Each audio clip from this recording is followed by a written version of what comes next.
Amém. Pai do Senhor, seja bem-vindo. Bom, nós vamos iniciar o nosso estudo e vai ser um estudo bem participativo, né? Porque eu vou pedir para os irmãos que têm revista irem lendo os textos, né? E aí a gente vai comentando esses textos. A lição está muito boa a lição. Gostei muito. Então aí eu vou pedir para os irmãos irem lendo, né? Nós temos aqui a irmã Derlane, já se prepara para ler uma parte da revista. E nós temos a irmã Valdirene também, que já se prepara para ler uma parte da revista. Temos o pastor Adilson também, que já se prepara para ler uma parte da revista.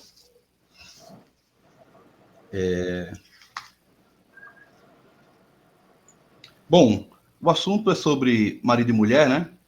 Tem a ver com casal, casamento, família. É um assunto importante e necessário, muito necessário, né? Inclusive, esse ano a gente não teve um trabalho com casais, né? Um retiro espiritual para casais, não teve assim um culto voltado para as famílias, um estudo bíblico. Então, vamos aproveitar agora essa lição que nós temos, né? Para preencher essa lacuna que faltou, porque nós temos que sempre estar falando sobre a família, porque a igreja ela é composta por família, né?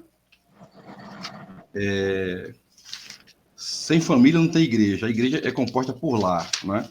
A gente sabe que se uma casa, um lar, vai bem, ou se os lares da igreja vão bem, a igreja vai bem. Se os lares não estão bem, a igreja não vai bem, né?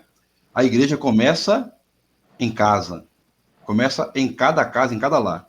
Então, muitas vezes tem gente que acha que só ir para o templo e cantar ali, né, e ouvir uma mensagem, fazer alguma coisa, pensa que isso é ser crente e pensa que esse é o exercício da igreja, mas não é. A igreja começa em casa. Outra coisa, muitas vezes tem gente que a casa está de perna para o ar, né, de ponta cabeça, uma bagunça, e aí quer chegar na igreja, quer sentir Deus, né, quer que a glória desça, quer ouvir profecias, mas quando o lar estão de perna para o ar. Então, isso é uma contradição, né? A igreja em si só vai estar bem se os lares estiverem bem, se os casamentos estiverem bem, se as famílias estiverem bem, né? E aí, como a gente sempre fala, né? A gente não vai buscar fogo na igreja. A gente leva o fogo de casa para a igreja, né? Aí ajunta um com o outro, né? Aí sim, aí é uma fogueira, é um fogaréu, para assim dizer, né? Que quando alguém sai de casa brigado, cheio de problema, e quer buscar fogo na igreja, se ele não trouxe fogo de casa, se ele não trouxe o altar ardendo, vai acender o fogo aonde? Então, como é necessário, sim, falar sobre família, marido e mulher, né? E outra coisa, nós estamos num mundo caído, né? Nós estamos em um mundo caído. Aí é que a coisa fica mais estreita, porque são muitas batalhas, né? A iniquidade tem aumentado, né? Os delitos, eu falo delito a nível espiritual, né? Tem aumentado, né? Então, muitas vezes, os próprios crentes têm ficado insensível ao mundo, né? Que já se acostumou com a iniquidade, já se acostumou por exemplo, com pornografia, se acostumou com o nudismo, com a sensualidade, né? E isso começa a corromper os lares das famílias, né? Se a igreja é santa, cada lar, cada casa tem que ser santa, né? A minha casa é santa, a sua casa é santa, todos os lares que compõem a igreja é santo. Então, o que acontece? Precisa estar na contramão do mundo, né? Na contramão do mundo. Outra coisa, muitos crentes, muitas igrejas estão com uma tendência de seguir a cultura dominante, né? E muitas teologias agora que estão sendo compostas, muitos compêndios que estão sendo escritos, é dentro da cultura dominante, ou seja, vamos acompanhar a evolução cultural e social de hoje. É assim para nós? Não. A igreja não acompanha a cultura dominante, a igreja nem é guiada por ela, a igreja é guiada pela Bíblia, pela palavra de Deus, que é, inclusive, uma contracultura. A palavra de Deus é uma contramão para o que se ensina hoje aí no mundo. As ideologias do mundo que são totalmente contra, não são só diferentes, são contrárias à palavra de Deus. E nós precisamos ficar versados na palavra para não entrar nessa questão cultural, né? De feminismo, né? De homem metrosexual, né? De homem que pinta as unhas de rosa e coloca até uma basezinha, né? Quer dizer, os homens estão ficando femininos, as mulheres estão ficando masculinas, e essa coisa toda, né? E isso chegando na igreja, né? A igreja sendo atacada por esses movimentos, né? Esses movimentos de ideologia de gênero, etc. E tem muitas igrejas que estão aderindo a isso, né? E crentes até confusos, né?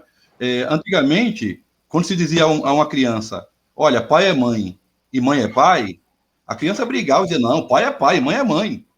Porque a criança sabia distinguir o pai e a mãe.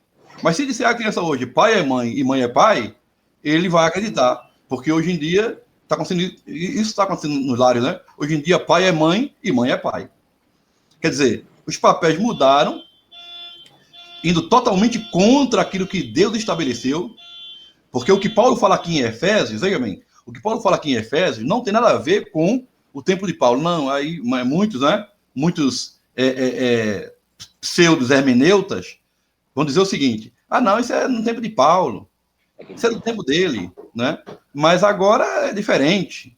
Não, o apóstolo Paulo se refere à criação, quando ele está falando aqui de marido e mulher, e a ordem, né, dentro da família, ele está buscando o referencial da criação, ou seja, como Deus fez tudo, criou tudo, e como Deus estabeleceu tudo. Então não muda, é supracultural, está acima da cultura, não muda, né? A palavra de Deus, a Bíblia, ela é supracultural, está acima da cultura, de ideologia, né? E daí por diante.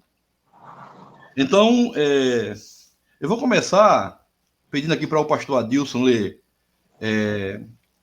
um parágrafo já, né? O primeiro parágrafo do comentário da revista. E aí, quando for, eu vou pedindo para parar, dar pausa e vou comentando. Pode ler. A vida cheia do Espírito deve gerar adoração, comunhão, gratidão e submissão. Ao dizer, sujeitando-vos uns aos outros no temor de Cristo, que está em Efésios 5:21, o apóstolo está levando um tema importantíssimo no que diz respeito a relacionamentos humanos, autoridade e submissão. Conforme Stott bem observou, a noção de submissão à autoridade está fora de moda hoje. Está totalmente em desacordo com as atitudes contemporâneas de permissividade e liberdade.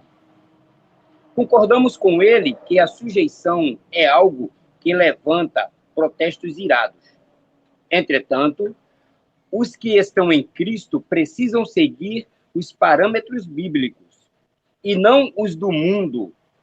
Em Efésios, capítulo 5, versículo 22 a capítulo 6, versículo 9, Paulo destacou os novos padrões para os relacionamentos entre marido e mulher, pai e filhos, servos e senhores. Estudaremos sobre eles nesta e na próxima lição. Ótimo, muito bom. Então, o apóstolo Paulo começa com relacionamentos, né? E com ordem, inclusive ordem social, né? Ordem social, porque ele diz sujeitando-vos uns aos outros, né? No temor do Senhor. E aí tem no temor do Senhor. O que acontece? Vamos começar falando da ordem social. Hoje em dia, há uma tendência a desobedecer qualquer tipo de ordem social. As pessoas, elas não querem obedecer a nenhuma autoridade, não é? É o que chama-se de anomia, ou seja, anomia é aversão à lei, né? É alguém que não gosta da lei, não gosta de obedecer à lei. E aí se confunde, por exemplo, Eu vou dar um exemplo aqui do que está acontecendo hoje, né? Na questão política. Por exemplo, vamos falar do Supremo Tribunal. Então, alguns ministros ali estão agindo de maneira que está fora da Constituição. Mas isso quer dizer que deve se jogar fora o Supremo e dizer assim, não, não presta, não. Não. É uma instituição estabelecida. O apóstolo Paulo fala em Romanos 11 que toda autoridade foi constituída por Deus. Então, se alguns ali estão fazendo seu papel errado, não é? E aí vão ser corrigidos porque, queira ou não, a justiça de Deus não falha, mesmo assim, há uma ordem, não é? Há um ordenamento, não é? Há uma ordem social e que deve ser considerada e respeitada, não é? E aí, da questão social, vem para a igreja. Vamos falar de governadores. Governadores estão fazendo leis à revelia da própria Constituição, né? E aí o povo está revoltado. O povo tem razão? Em parte tem, é lógico, né? Porque estão passando dos seus limites. Agora, isso quer dizer que o povo deve respeitar todo tipo de governo? Desrespeitar todo tipo de governo? Não. Porque existe uma ordem social e que o próprio Deus estabeleceu, né? O que a igreja tem que fazer é orar para que Deus tire aquele que está cometendo injustiça e levante um que seja mais justo, não é? Eu vi o caso, esse dia a gente viu o caso de pastores que disseram que estão orando para Deus matar não sei quem, Deus matar tal governador, Deus matar tal juiz, não é? Tal. Quer dizer, os crentes devem orar para Deus matar um governador e matar. Não! Devem orar para Deus salvar. Agora, se Deus quiser matar, Deus mata. Deus é Deus. Mas a igreja não deve. A igreja não é para isso, né? Então, e daí, veja bem, e quando a coisa está ficando desordenada fora, isso vem para a igreja, né? Hoje em dia, o que acontece? Muita gente não quer obedecer às autoridades agora na igreja. Muitas pessoas não querem mais obedecer às autoridades até na igreja, não é? Por exemplo, lá em Hebreus capítulo 13, então, o escritor aos Hebreus, né, diz assim, obedecer aos vossos pastores, né? Sujeitai aos vossos guias, né? Então, você é chamado a obedecer às autoridades eclesiásticas, porque também, se os da terra são constituídos por Deus, muito mais os eclesiásticos, né? Mas hoje, muita gente não quer obedecer. Quer dizer, aí está criando uma bagunça. A bagunça que está acontecendo no mundo está vindo para a igreja, né? E isso não pode acontecer, porque a igreja, Paulo disse que ela é sem mácula, sem ruga, sem sombra de variação, né? Como disse Martinho Lutero, a igreja é o braço direito de Deus. Mais ainda, né? A igreja é a esperança para esse mundo. Porque como ela está a palavra da vida, né? Como Jesus falou para Pedro, o que ligado na terra será ligado no céu, o que desligado na terra será desligado no céu. Isso fala da autoridade da igreja para pregar a palavra de salvação para as pessoas. Então, infelizmente, aí os relacionamentos também estão ficando assim, acirrados, né? Muito litígio. Do jeito que a coisa está acontecendo no mundo, muitas vezes na igreja, né? Crente contra crente. Lembra que Paulo falou dos coríntios, reprovou os coríntios, porque eles estavam levando o problema da igreja para o juízo comum, processando os irmãos no juízo comum, quando a igreja é superior a isso. Porque a igreja tem a mente de Cristo, tem o Espírito Santo, tem a palavra de Deus, né? O reino de Deus, ele é mais positivo, né? Ele é mais poderoso, ele é mais eficaz do que o reino do mundo, da terra. Então, é se rebaixar quando o crente leva uma causa da igreja para o juízo comum. Mas vamos continuar. E aí ele estreita para os relacionamentos, né? Entre marido e mulher. Nada melhor, obviamente, nada melhor do que abordar o relacionamento mais estreito que existe, que é entre marido e mulher. Ora, se alguém não consegue conviver bem em casa com o seu cônjuge, se o marido não consegue conviver bem em casa com a sua mulher, e vice-versa, a mulher com o marido, como é que vai conviver com os outros fora? Não é? Que a Bíblia diz que os dois são uma só carne, né? Portanto, deixará o homem seu pai e sua mãe, se unirá a sua mulher, serão os dois uma só carne. Então, se eu não consigo conviver com a minha carne, que é a minha esposa, né? Porque o marido da mulher, então, se não consegue conviver, como vai conviver com os outros lá fora? Eu tenho que começar. A primeira pessoa que eu preciso aprender a conviver bem é com o cara que está comigo dentro de casa, né? Que dorme junto comigo, que acorda junto comigo, que está junto comigo em todo momento. Então, o que acontece? O primeiro sinal de relacionamento está dentro do lar, né? E aí é entre marido e mulher e entre família, porque hoje em dia o que acontece? Os filhos não se acertam com os pais muitas vezes não com os filhos, né? Então, às vezes é um vendaval tremendo dentro de uma casa. A barulho e briga, né? O salmista disse assim: na casa do justo há júbilo, né? Há cântico. Na tenda do justo há cântico. Mas o que, é que a gente tem visto hoje na tenda de muitos crentes? Barulho, briga, problema. Às vezes o mau testemunho é tão grande que a vizinhança diz assim: rapaz, eu não quero, Deus me livre ser crente igual a esse pessoal aí, nessa briga toda. Não, eu prefiro ficar do jeito que eu estou mesmo. Realmente acontece isso, né? O escândalo é grande no meio do povo de Deus. Então, agora veja bem, João também diz outra coisa. João diz assim: João diz, se eu não consigo amar o meu irmão que eu estou vendo, como eu vou amar a Deus que não estou vendo? Né? Quer dizer, se eu não consigo conviver bem e amar a minha esposa e a esposa do marido, como eu vou dizer que eu posso dizer que eu amo a Deus? Se eu não consigo nem amar a minha própria carne, né, que é o meu cônjuge. Quer dizer, muito menos a Deus. Né? E aí tem cada espiritualidade, não sei se vocês viram, um vídeo que saiu aí terrível, que dava até de chorar. Você tem amargura. Um pastor estava preparando a câmara para fazer uma live, ele ia pregar, e ele pensou que a câmera estava desligada, mas já estava ligada. Aí a esposa falou alguma coisa, a esposa estava atrás da câmera. Aí ela falou alguma coisa, ele foi lá e deu um tapa nela. Pá! Deu um tapa nela antes de começar, né? Aí, só que ele pensou que não estava online, já estava online ao vivo, e todo mundo viu ele dando o pastor batendo na esposa.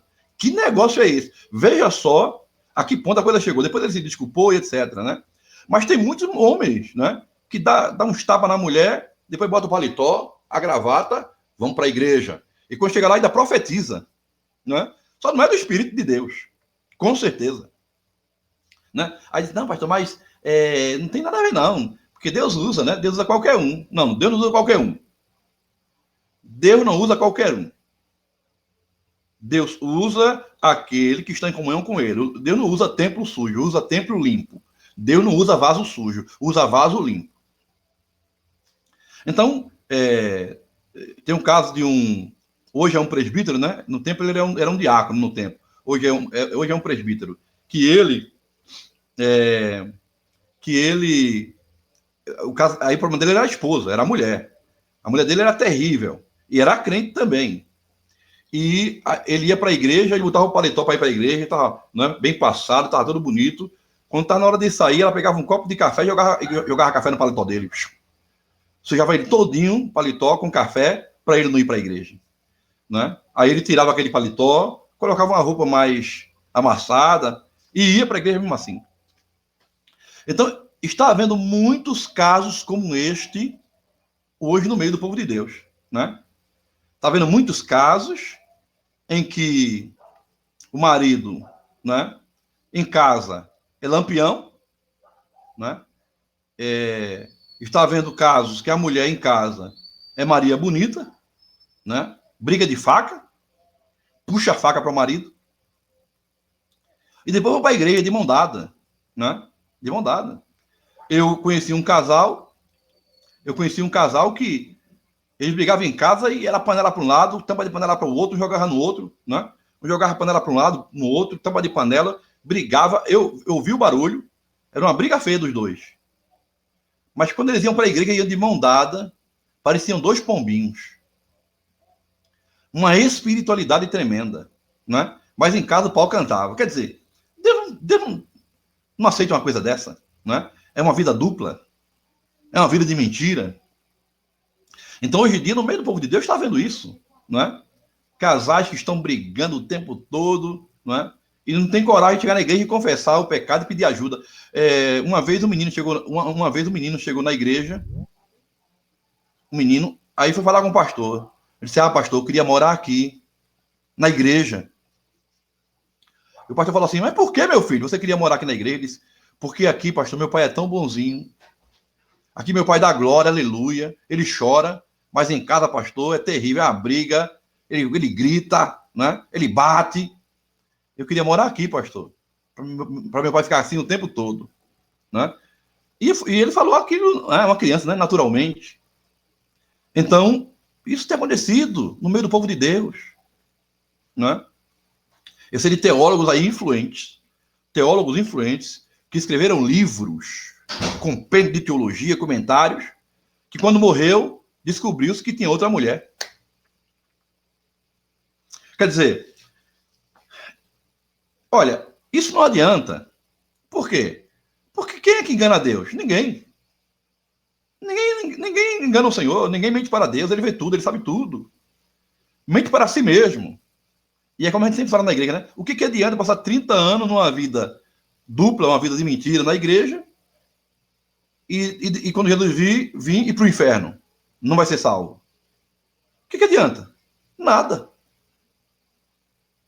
Não é? É melhor buscar mais a santificação, se consagrar mais, né? Evitar brigas e problemas, orar mais, ler a palavra, buscar ajuda, né? Ir para o céu, chorar, amargar, muitas vezes, mas depois vai para o céu, para a bem-aventurança, não é? Vida eterna com o Senhor, do que viver uma vida dupla aqui, sem Deus, né? Então, não está havendo, olha, o relacionamento na igreja não é fácil. Como a gente vê lá em Atos 2, e perseveravam na doutrina dos apóstolos, na comunhão, no parto do pão, nas orações, toda a havia temor, estavam juntos, tinham tudo em comum. Hoje em dia o pau canta, né? Em muitas igrejas. Gente que quando chega não consegue olhar para outro irmão. Gente que passa pelo irmão na rua não consegue dar a paz do Senhor. Vai para o outro lado da rua para não falar com o irmão. Da mesma igreja, hein? Mesma congregação. Quer dizer, é uma vida mentirosa. E tem que haver conserto, né? Porque hoje em dia se adotou uma espiritualidade aparente, uma espiritualidade superficial, estereótipa, né? Quando, né? Não, tem irmão que quando ele vai dar glória, capaz de rachar a parede, né? Quando faz uma oração tão bonita, né? Gigante pela própria natureza, amante da minha alma. Mas, né? Fuma um cigarrinho, toma uma cervejinha por fora, picha para as mulheres da rua, né? Entre rodinha de amigos e fala de pornografia e tudo mais. Quer dizer, quando está na igreja é crente, quando sai da igreja não é mais? Porque crente não é luz? Vós sois a luz do mundo, ele tem que brilhar onde for. Crente não é sal? Vós sois o sal da terra. Ele tem que contagiar, ele tem que fazer a diferença, mostrar a sua identidade onde for. Né?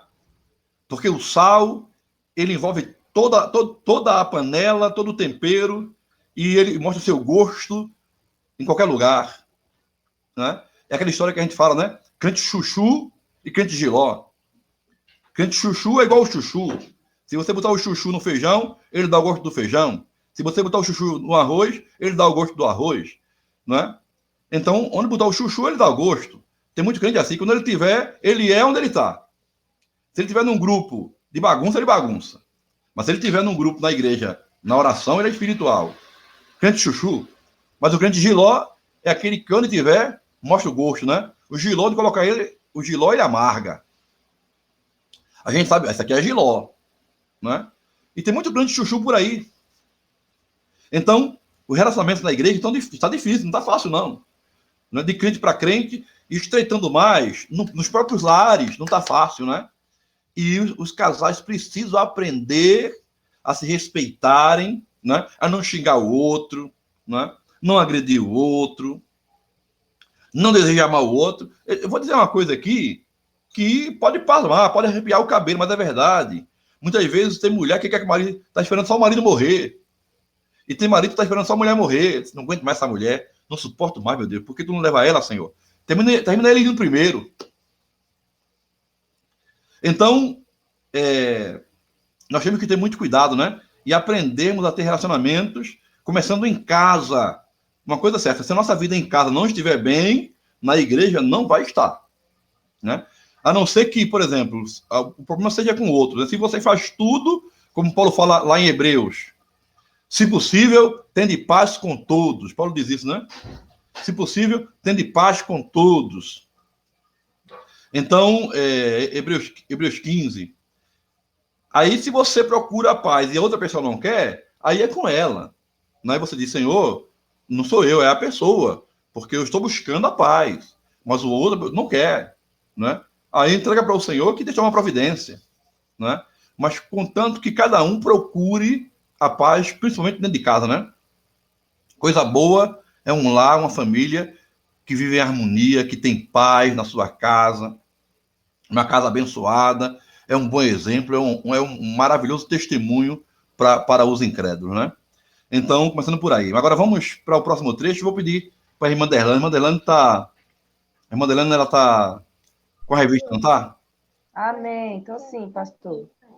Pode continuar de onde o pastor Adilson parou, por gentileza. Amém. Autoridade e submissão. Pode ler mais alto, viu? Que eu não estou ouvindo, não. Autoridade e submissão.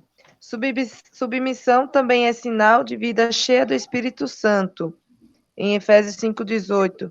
Para nos ajudar a esclarecer esse assunto, duas perguntas precisam ser respondidas. Primeiro, de onde vem a autoridade? Resposta simples e direta. Vem de Deus. Em Efésios 5:22, 6, verso 1 e 6, verso 5. Comprovam que maridos, pais e senhores recebem a autoridade do Senhor, porque ele sabe que, para haver ordem na sociedade, alguns precisam estar revestidos de autoridade. 2. Como a autoridade deve ser exercida? Resposta: com amor e respeito. Stott afirma: a autoridade nunca deve ser usada com egoísmo ou tirania, mas sempre em benefício dos outros.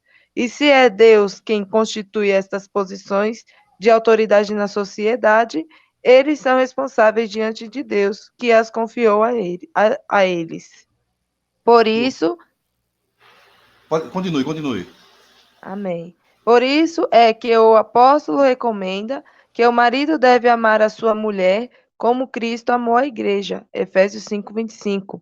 Que os pais não devem provocar os filhos à ira, Efésios 6:4.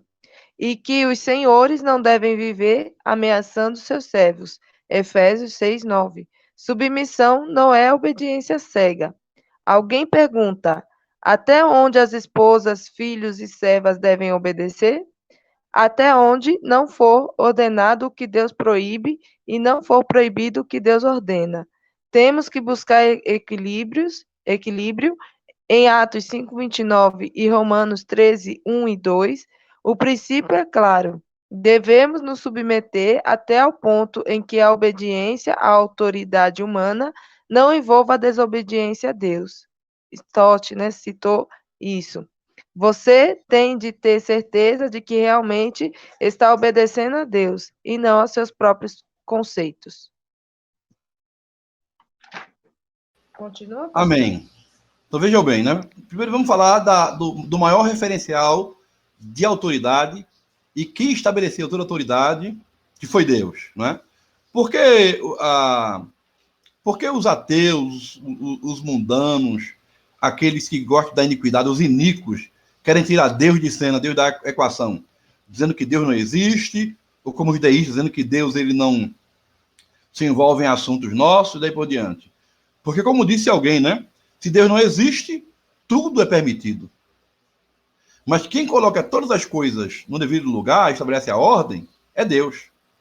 Só o fato de a gente reconhecer Deus, então a gente já reconhece uma ordem estabelecida no universo, que Deus é o principal cabeça dessa ordem.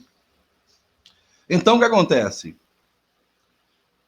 Foi Deus quem estabeleceu toda a autoridade, como nós já falamos, não é? Seja nos céus, seja na terra. Por isso que ela deve ser obedecida. E como Paulo fala na carta dos Romanos, capítulo 13, quem obedece à autoridade, obedece ao próprio Deus. Não tem como alguém obedecer a Deus, sem obedecer às autoridades, a não ser que elas queiram fazer você pecar contra Deus. Não é? Fora isso, você deve obedecer. Não é? Então, porque se não obedecermos à autoridade, como nós falamos no começo, né, vai haver uma desordem, uma bagunça. E Deus é Deus de lei. Né? Deus é Deus de ordem, não de desordem. Né? Começando por aí. Né? E aí entra a questão da submissão. Essa palavra foi muito estigmatizada, né? Submissão. Aí as mulheres hoje dizem, não, eu não sou submissa, não. Não vou ser submissa coisa nenhuma. Porque as mulheres hoje alcançaram essa emancipação, né? E aí eles, não. Então, na verdade, as mulheres hoje não estão nem procurando igualdade, estão procurando superioridade acima dos homens. Essa que é a verdade, né? Mas Deus estabeleceu dentro do lar, Deus estabeleceu o quê? Uma cadeia de autoridade também. 1 Coríntios, capítulo 11, versículo 3. Paulo diz, quero que saibais que Cristo é o cabeça de todo homem, o homem é o cabeça da mulher, e Deus é o cabeça de Cristo. Veja só que diz lá que Deus é o cabeça de Cristo. E mesmo Paulo dizendo isso, não deprecia Cristo, nem faz ele menor do que o Pai. Mas que há uma cadeia de autoridade, deve ser obedecida, né? Vamos pegar o exemplo de Jesus. Jesus, o que mais Jesus queria era fazer a vontade do Pai.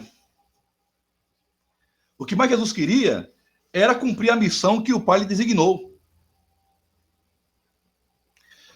Quando os discípulos, quando ele estava falando com a mulher samaritana, a mulher de Samaria, e os discípulos vieram com comida e disseram, Senhor, mestre, come. Ele disse, uma comida eu tenho para comer que vocês não sabem.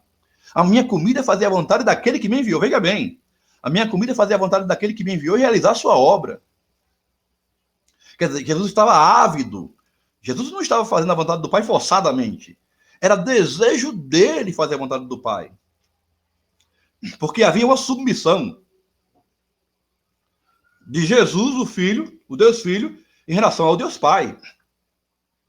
E isso não faz o Deus Filho menor do que o Deus Pai. Mas que há uma ordem na Trindade, né? Há uma ordem na Trindade. Então, o que acontece? A submissão de Jesus ao Pai não deprecia ele. E o apóstolo Paulo passa isso também para a igreja, não é? A igreja, ela é submissa a Cristo. A igreja é submissa a Cristo. E o apóstolo Paulo faz uma comparação, faz uma analogia entre a igreja e Cristo, o marido e a mulher. Então ele diz que o marido é o cabeça da mulher. Ou seja, ele é a autoridade na sua casa, dentro do lado do casamento, ele é autoridade. E a mulher é submissa ao marido. Mas o que isso quer dizer? Então essa palavra submissão ficou estigmatizada, né? Mas o que é submissão? Submissão não é que a mulher é menor do que o marido. É que a missão da mulher está debaixo da missão do marido. Veja bem, submissão. Sub, preposição de por baixo, né? Sub, preposição de por baixo, missão. Então, a submissão significa que a missão da mulher está debaixo da missão do marido, ou dentro da missão do marido. No lar, o marido tem uma missão, e a mulher tem outra missão? Não. A missão de um é a missão do outro.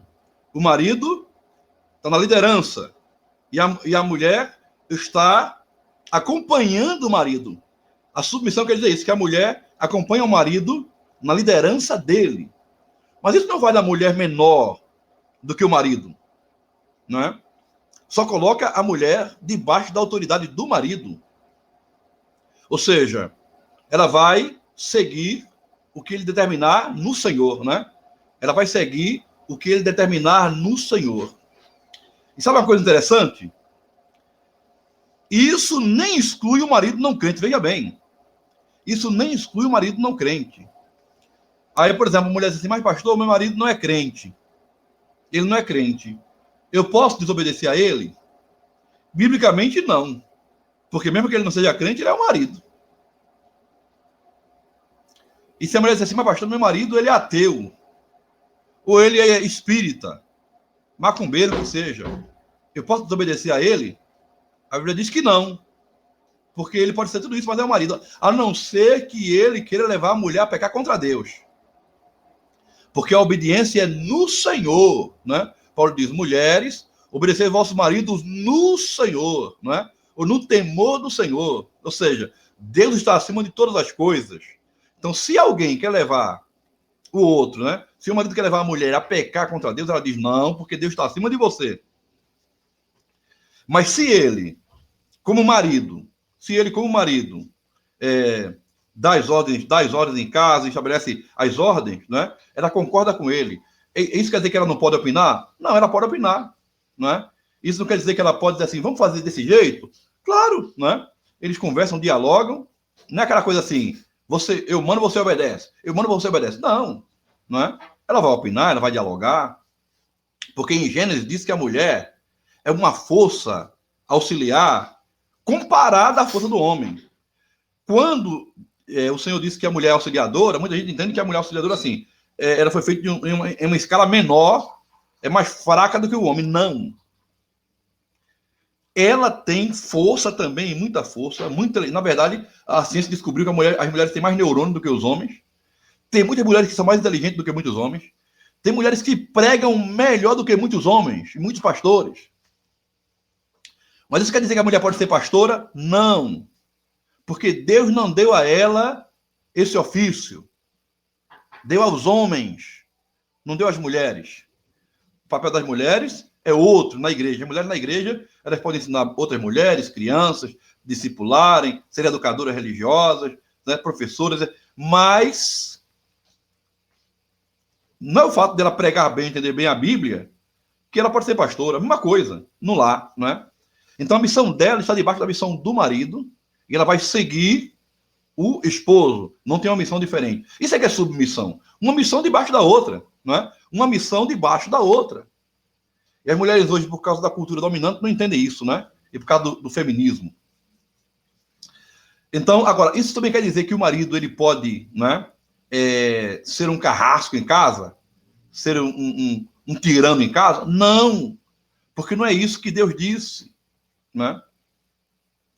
Deus disse que o marido, ele deve se sacrificar pela mulher, como Cristo amou a igreja e se sacrificou por ela, né? Diz que o marido deve protegê-la, tá na lição, a gente vai ver isso aí mais à frente, né? Deve protegê-la, né? Deve se sacrificar por ela. A missão, tem mulher que pensa que a missão dela é mais difícil do que a do marido, mas não é não.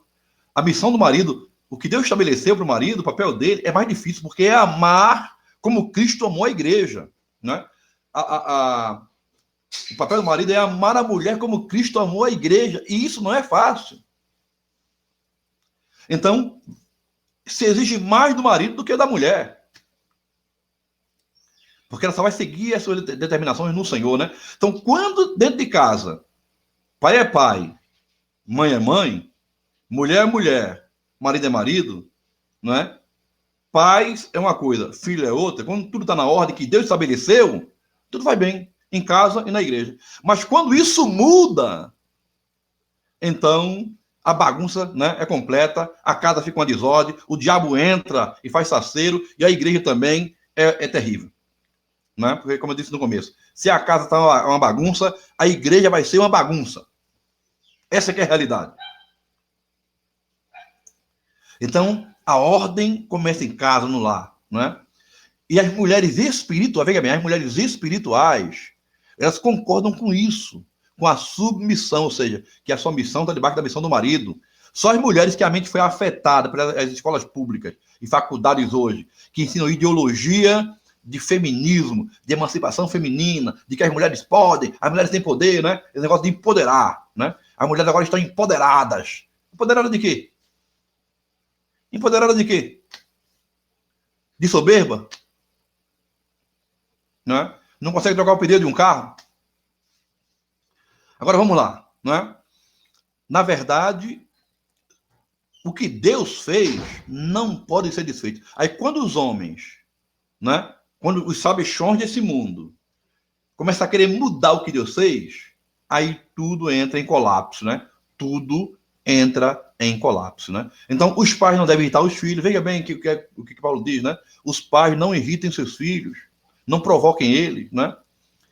Crie os filhos com sabedoria. Isso não quer dizer que os filhos vão ser submissos aos pais, porque hoje muitos filhos são insubmissos aos pais, não respeita, xinga até o pai, e uns até agride os pais, né? Terrível.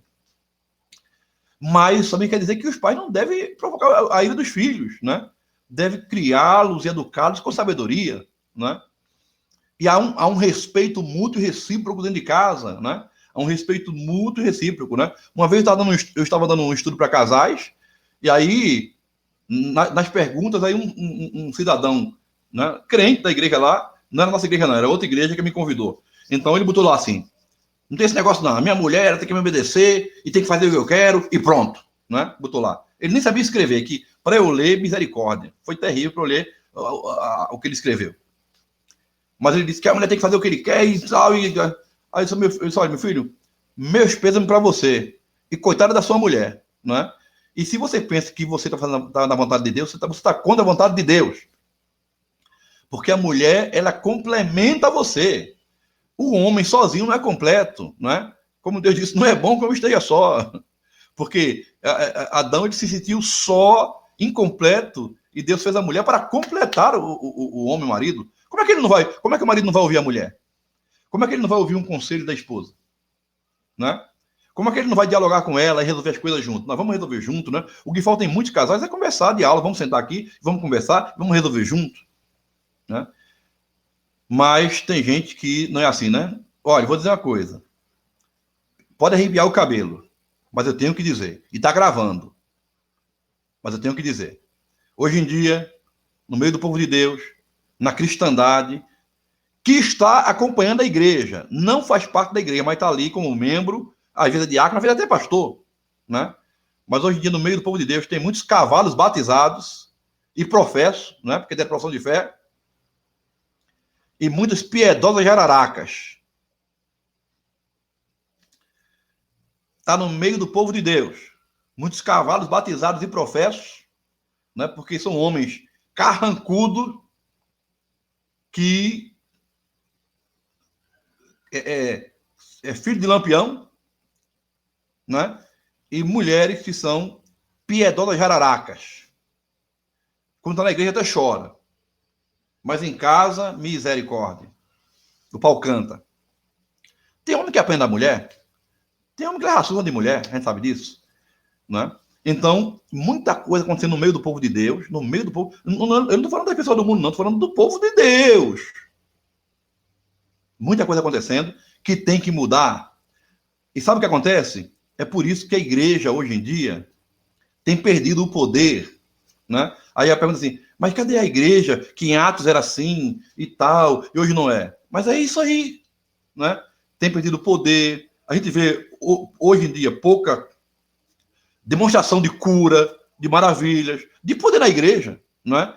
Batismo com o Espírito Santo, que antes, sempre nos cultos tinha batismo com o Espírito Santo, etc. Hoje é uma raridade. Né?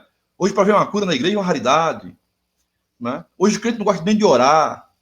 Poucos também leem a palavra. Por quê? Por causa disso. Né? Carrancudos ali, que não se quebrantam diante de Deus. Né? E tem que se quebrantar diante de Deus. Né? Então, isso realmente precisa mudar no meio do povo de Deus. Amém? Vou pedir para a irmã Valdirene, se a irmã Valdirene deve estar com a sua revista, né? Para ler o próximo parágrafo. Se não tiver, vou pedir para a irmã Ebenezer. Mas se a irmã Valdirene tiver com a revista, ela vai ler o próximo parágrafo. Vai continuar de onde a irmã Derane parou. Pode ler, Valdirene. Paz, Senhor. Amém. Ô, pastor, eu trouxe minha revista aqui. Minha revista está com a Suene, ela não está aqui. Ah, tá bom. Então eu vou passar para a irmã Ebenezer. Estou só ouvindo só. Tá bom. Eu vou passar então para a irmã Ebenezer fazer a leitura de onde a irmã Adelano parou, né? Da lição, para a gente continuar, né? Meu Menezes está com a revista aí, não tá?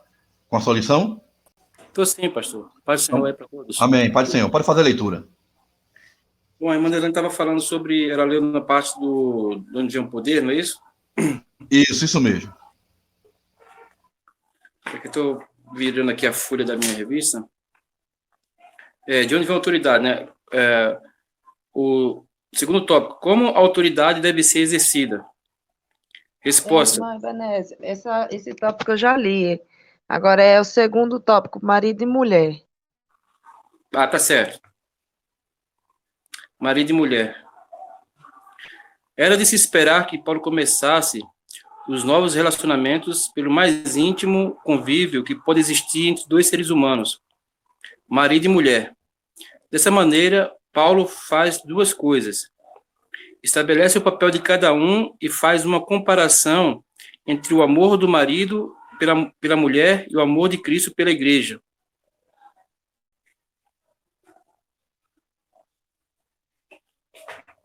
Pode continuar, pode continuar.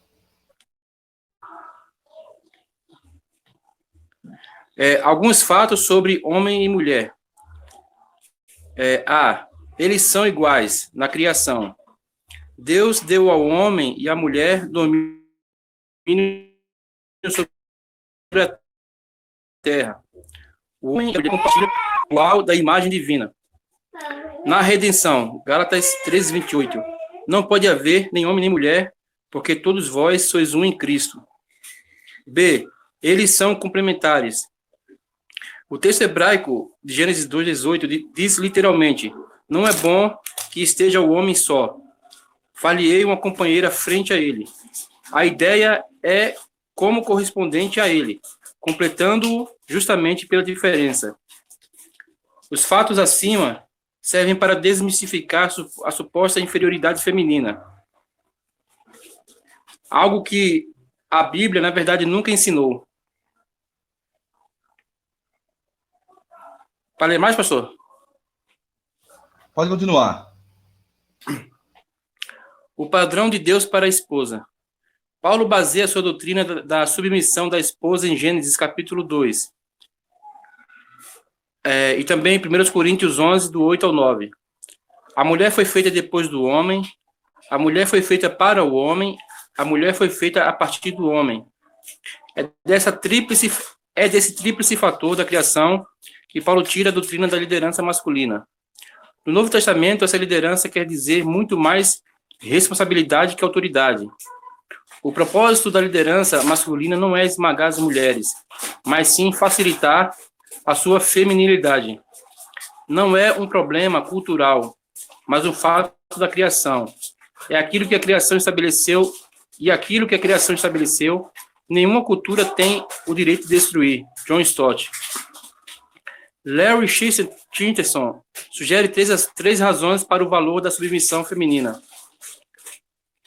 O meio de proteção, o meio de se alcançar equilíbrio social, o meio de se alcançar poder espiritual. Se a liderança do marido reflete a de Cristo, então a submissão da esposa à proteção e provisão do seu amor, longe de depreciar a sua condição de mulher, positivamente a enriquecerá. John Stott. Até aí? Isso, está ótimo. Então, veja bem, muitos supostos teólogos por aí dizem o seguinte, que nos tempos bíblicos a mulher ela não era apreciada, nos tempos bíblicos a mulher era desprezada. Principalmente no Antigo Testamento, a mulher ela era depreciada, né? Já ouvi muitas mensagens dizendo isso, viu? Muitos estudos, que a mulher na Bíblia, principalmente no Antigo Testamento, ela era depreciada, tratada como nada, né? Contada com os animais, como objetos, etc. Na verdade, deixa eu dizer uma coisa aqui importante, na verdade, isso não é verdade. Os rabinos judeus, veja bem, muitos rabinos judeus, eles tiveram essa interpretação. Mas eles não tiraram da Bíblia, da Torá, da Tanakh, do Antigo Testamento. Eles tiraram da sua própria interpretação, do seu próprio senso comum. Não é à toa que Jesus disse que os fariseus estavam matando o povo. Por que estavam matando o povo? Colocando uma carga muito pesada. Porque eles não colocavam lei para o povo, eles colocavam as regras que eles criaram, que estavam além da lei de Deus, da palavra de Deus. Então tinha rabino que interpretava dessa forma, não é? Mas a própria lei, ela dava valor à mulher. A Bíblia, em Israel, foi a nação que deu mais valor à mulher nos tempos antigos. Nas nações pagãs, Babilônia, na Pérsia, na Grécia, onde quer que seja, as mulheres não tinham valor. E vou dizer mais por quê. Porque elas eram simplesmente erotizadas, né? Usadas como objeto sexual, como hoje. Qual o valor que se dá às mulheres hoje? Né? Dá valor ao corpo dela. Né? Pode até dar valor ao intelecto dela. Então, se usa o que ela tem de intelectual, do que ela pode dar a nível profissional, mas isso, na verdade, não é considerar. Então, o Antigo Testamento e a lei de Israel foi quem mais deu valor às mulheres. Ah, mas pastor, as mulheres não eram nem contadas. No Antigo Testamento elas não eram nem contadas. Não eram, nem as crianças também eram contadas. No entanto, isso não quer dizer que as crianças não tinham valor, porque tinham muito valor, não é? Inclusive o salmista disse que as crianças os filhos são a herança do Senhor, galardão que Deus dá. Então, por que não era contada? Para facilitar a contagem, porque se fosse contar, naquele tempo não se tinha mecanismo, ferramenta para contar como a gente tem hoje. Então, se fosse contar homens e mulheres e crianças antigamente, demorava muito a contagem, talvez nem terminasse, né? Então se contavam por homens, principalmente por causa da guerra, né? Os homens eram mais necessários por causa do trabalho, por causa da guerra. As mulheres ficavam mais em casa. Mas isso não quer dizer que as mulheres não tinham valor. Elas tinham valor. A Bíblia dá valor às mulheres. No Antigo e no Novo Testamento, muito mais. Né? Os pagãos não davam, mas a Bíblia dava.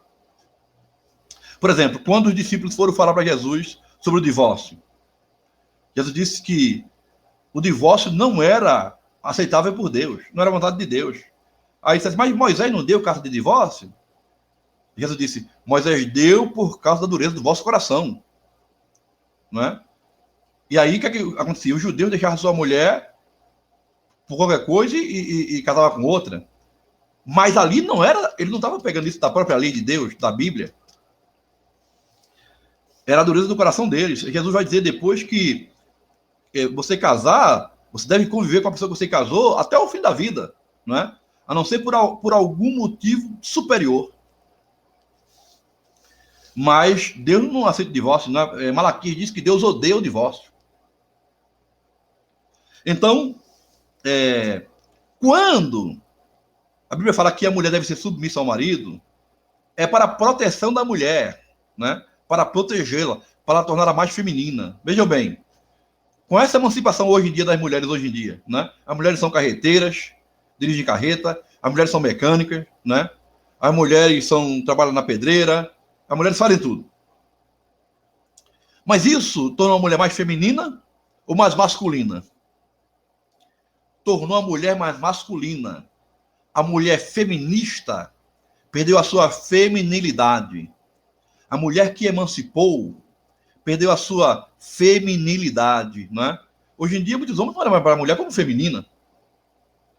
Antigamente, os homens queriam proteger as mulheres, né?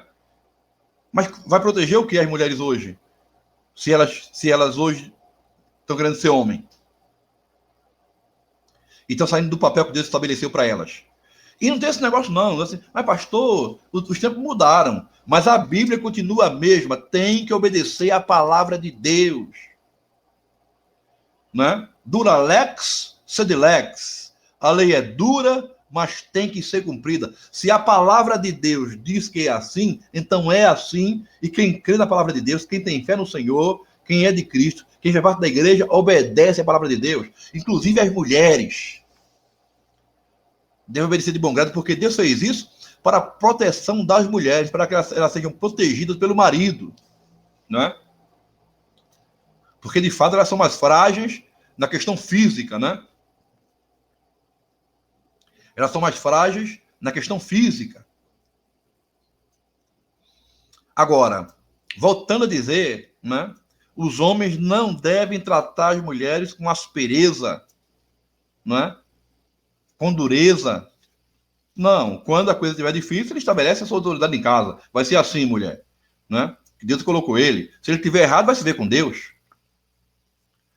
Né? Mas não deve tratar a mulher com aspereza e até partir para a agressão, como muitos homens fazem, né?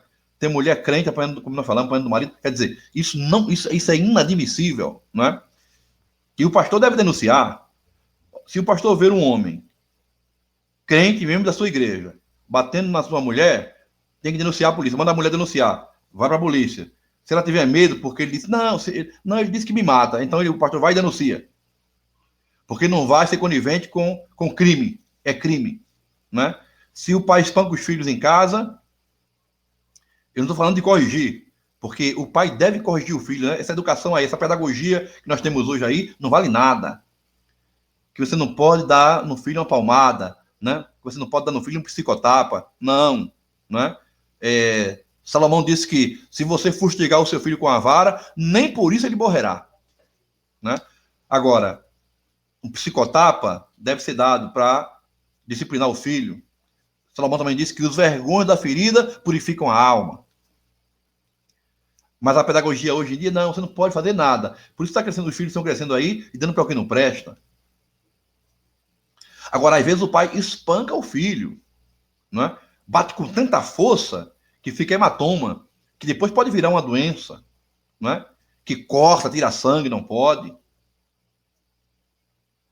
Então, se o pai está espancando o filho, né? Eu, como pastor, eu vi casos de pai que dava murro no filho, dava murro na cara. Menino pequeno, criança. O menino era perturbado, né? O menino era peralta mesmo.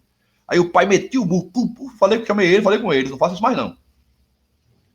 E uma vez ele fez, depois saiu da igreja, do culto, o filho bagunçando, ele foi lá e puf. Aí eu chamei ele, disse, opa, para. Não faça isso mais não. Porque se você fizer isso, você vai ser disciplinado aqui da igreja. Né? E depois vai ser denunciado. Porque a igreja não pode aceitar esse tipo de coisa. Né? Teve um caso aí, do marido que bateu na mulher, batia, aí ela foi falar com o pastor uma vez, o pastor disse, minha irmã, tenha paciência, ore para Deus salvar ele. Aí ele bateu de novo, foi lá com o pastor, minha irmã, tenha paciência. Terceira vez, o pastor disse, minha irmã, tenha paciência. Depois o marido matou a mulher. Então, realmente, tem que ter muito cuidado com isso, né? O marido deve tratar a mulher com delicadeza, né? É o que a gente falou, né? É o que nós já falamos antes. A mulher é como uma flor. O homem é como um búfalo, né? Aquele jeito mesmo pesado, né? Forte, aquela coisa toda. E eu falo o homem que é homem mesmo, né? Porque hoje os homens estão falando fino, muitos hoje estão falando fino, né? Mas o homem de verdade, com H maiúsculo, né? Então ele, né? Ele mostra testosterona mesmo, ele mostra que ele como diz a Bíblia lá, macho e fêmea, então ele mostra que é macho.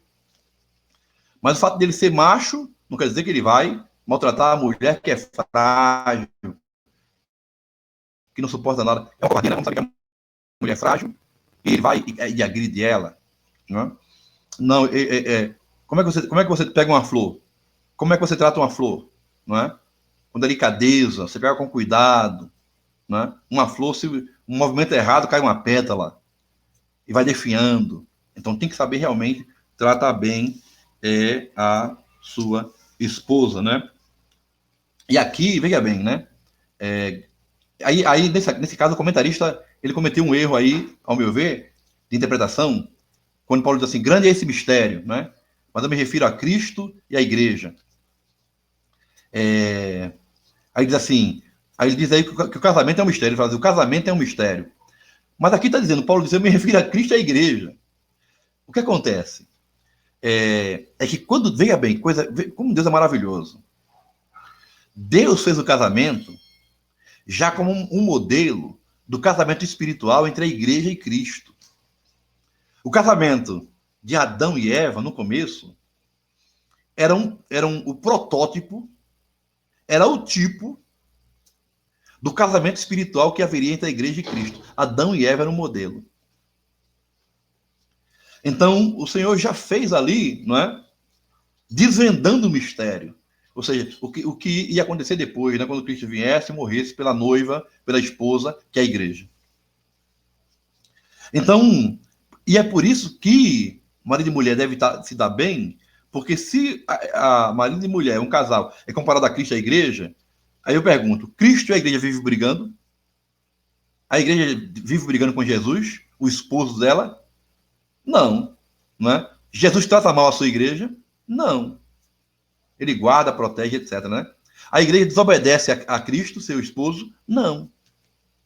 Então, assim mesmo deve ser no casal, não é?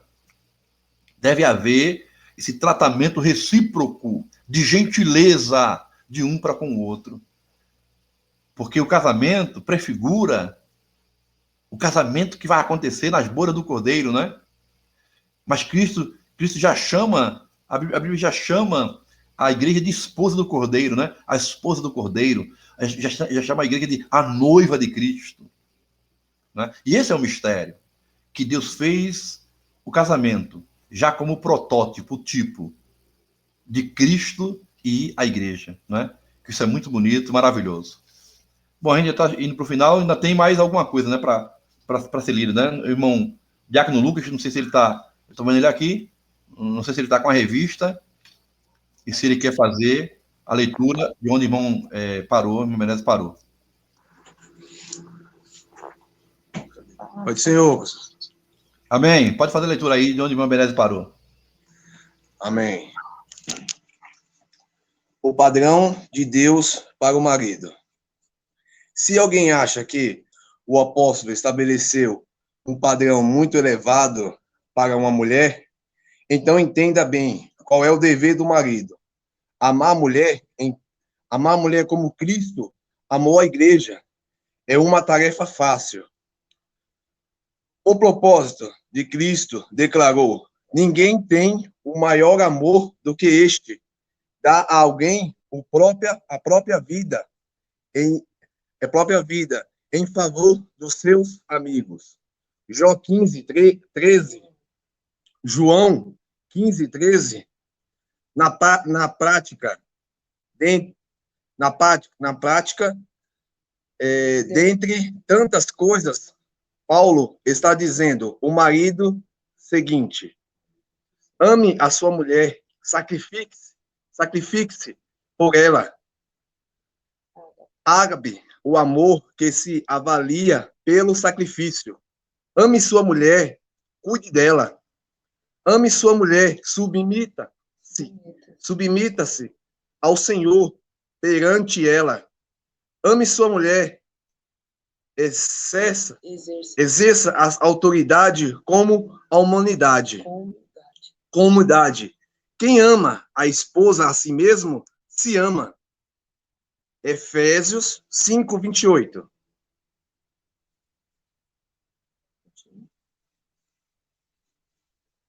Terceiro tópico. O casamento é um mistério.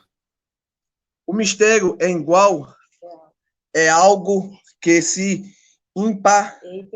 impenetrável e a razão humana. Mistério é tudo aquilo que a inteligência humana é incapaz de explicar ou compreender o casamento. O casamento é um mistério, porque é um compromisso que não está só na superfície, mas também contém um núcleo escondido que necessita de busca minuciosa e o mistério no casamento é algo inesgotável e infinito. Isto significa que há elementos que que há fatores no casamento que não conseguimos entender. Porque o casamento é um mistério. Continua, pastor?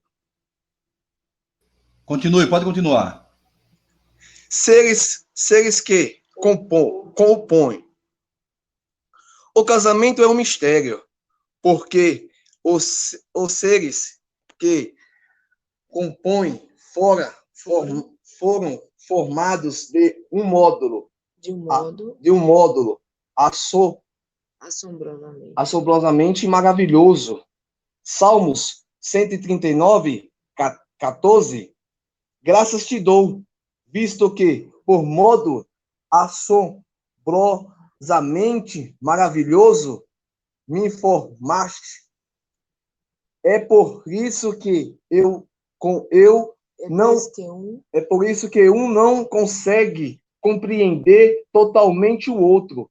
Quem criou o seu cônjuge foi Deus, e não você.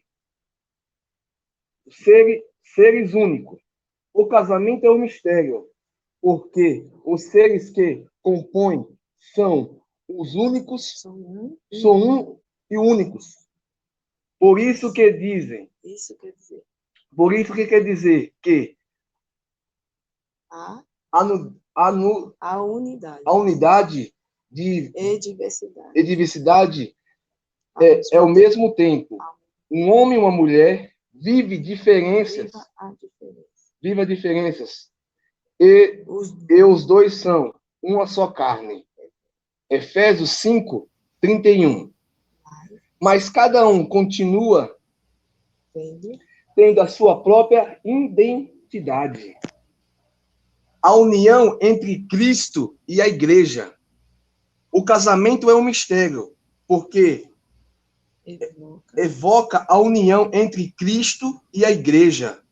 O amor de Cristo, o amor que Cristo tem pela igreja, não tem limites por ela.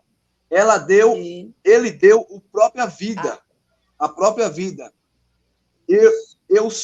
Eu sou o bom pastor, e o bom pastor dá vida pelas suas ovelhas. João 10, 11. Amém. Muito bom, muito bom. Então, veja bem, eu antecipei esse assunto, né?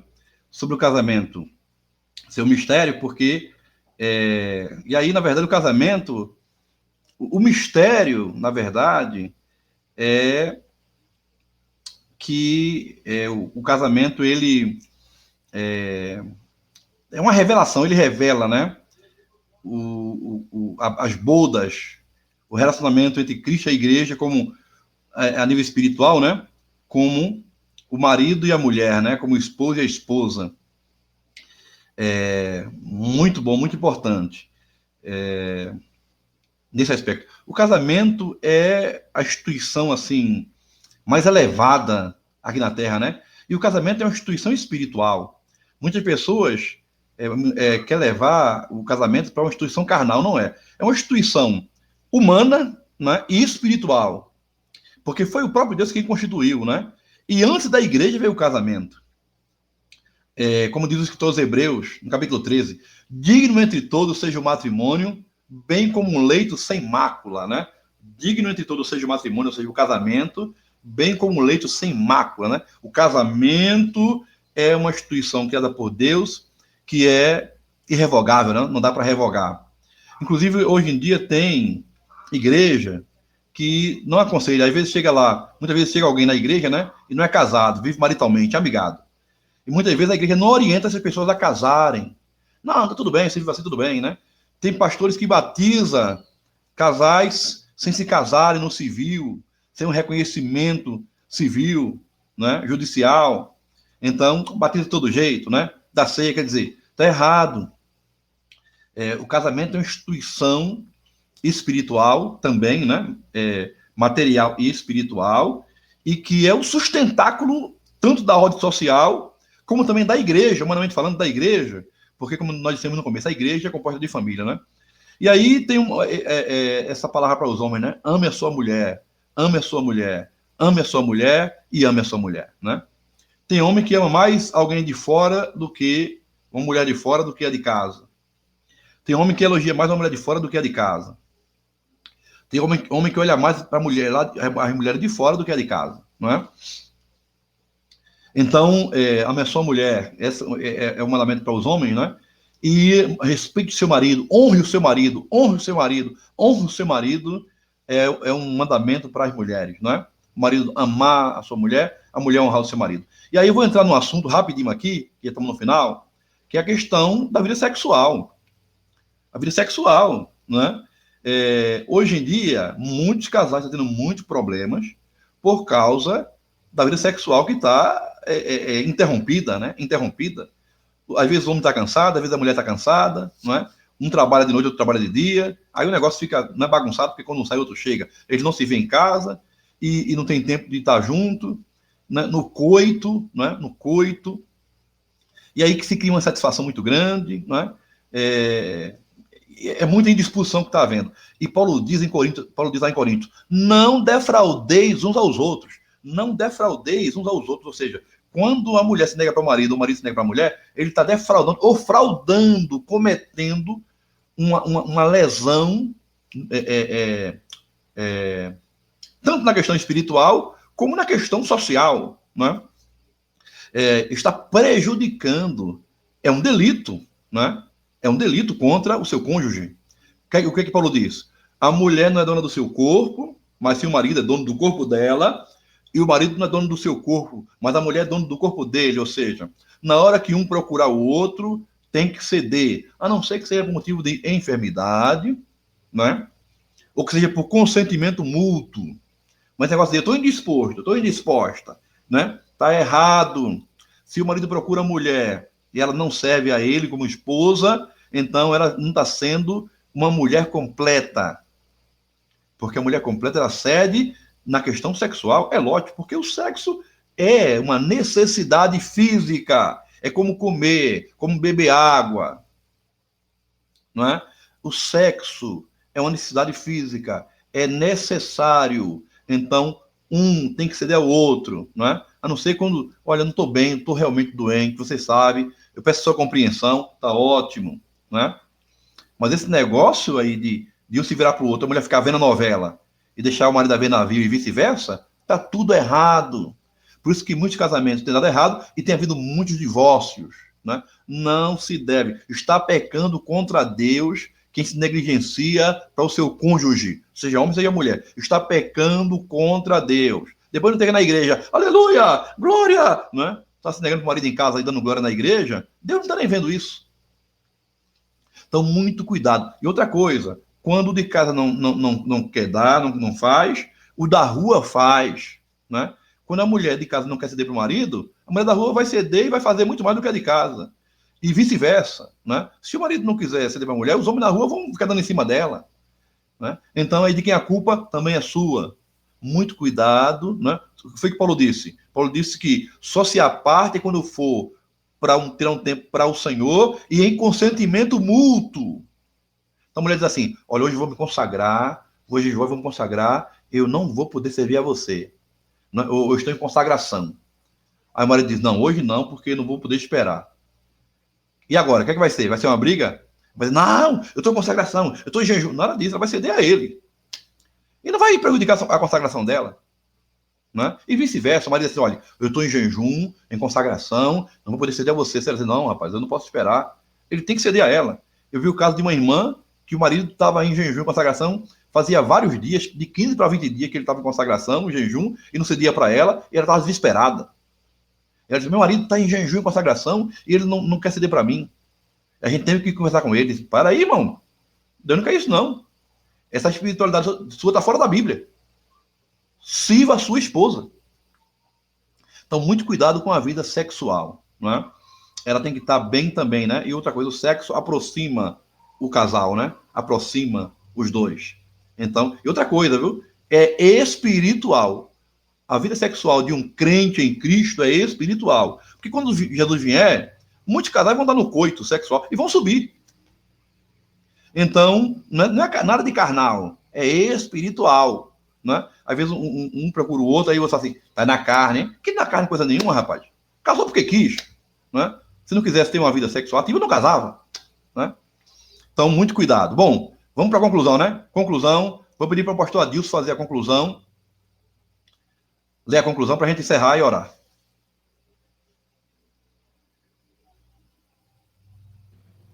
É ler, pastor, ou fazer? Lê. Ler. Maravilha. As palavras de Stott a seguir resumem bem o que Paulo quer dizer no texto. Está bem audível aí? Analisado. O texto analisado. Entregar-se a alguém é o reconhecimento do valor da outra pessoa. Se, pois, eu me entrego, pode ser somente porque dou tanto valor a outra pessoa que quero sacrificar-me por causa dela pessoalmente, a fim de que ela possa desenvolver a sua personalidade de forma mais positiva. Ora, perder-se para que o outro possa achar-se a si mesmo é a essência do Evangelho de Cristo. É também a essência do relacionamento no casamento.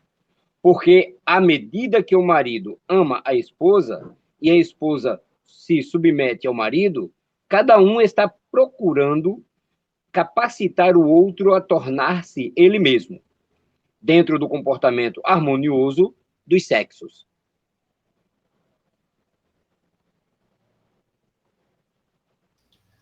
Pode concluir aí, pastor Adilson, em rápidos minutos, né? Porque a gente já passou do horário. Faça a conclusão rápida, por gentileza. Maravilha. Bom, comentando ou falando a palavra do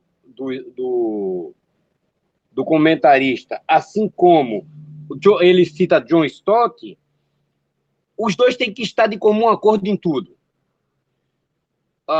O sacrifício de um é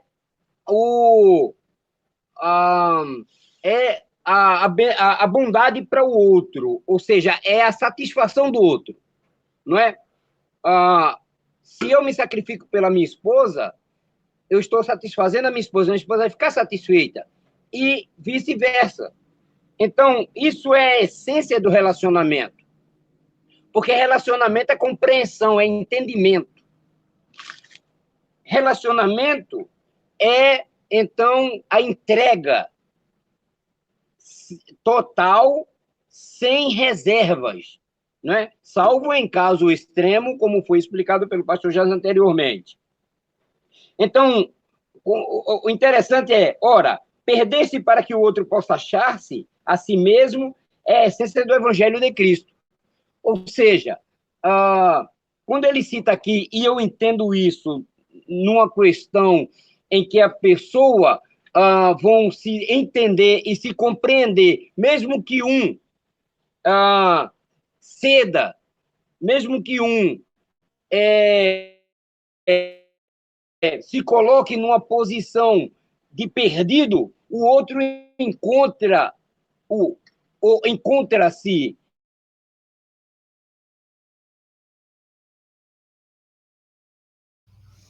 Bom, irmãos, a conexão... Todos se compreendem e também se complementam. Assim é. Não, aqui a conexão tinha caído. Pode continuar. Assim é a questão da esposa e o marido. A esposa, o marido amar a esposa.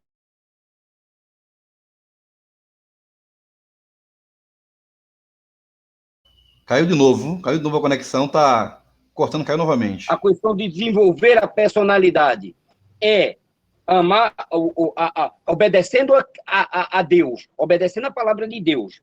O marido amar a esposa submeter-se ao marido, honrar o marido, respeitar o marido. O Senhor quer. É aí a conclusão onde está. É aí onde entra a harmonia entre os dois.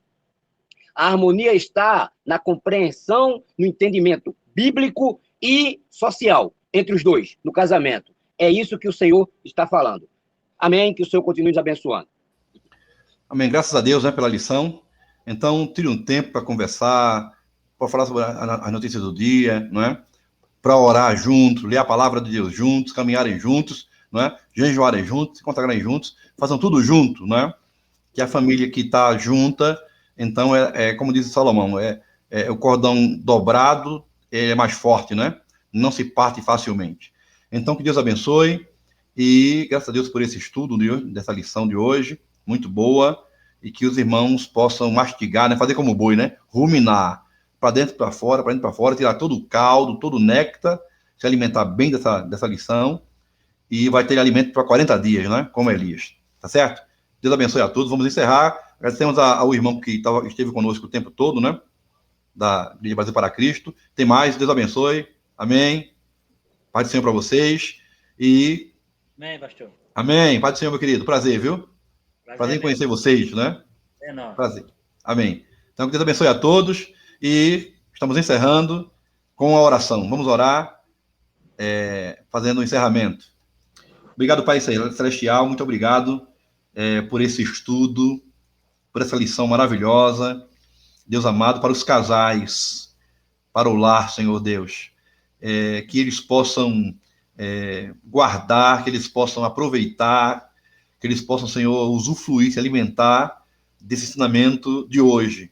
Obrigado pela Escola Bíblica Dominical, Senhor amado, que é um baluarte e é o seminário mais próximo que tem na igreja.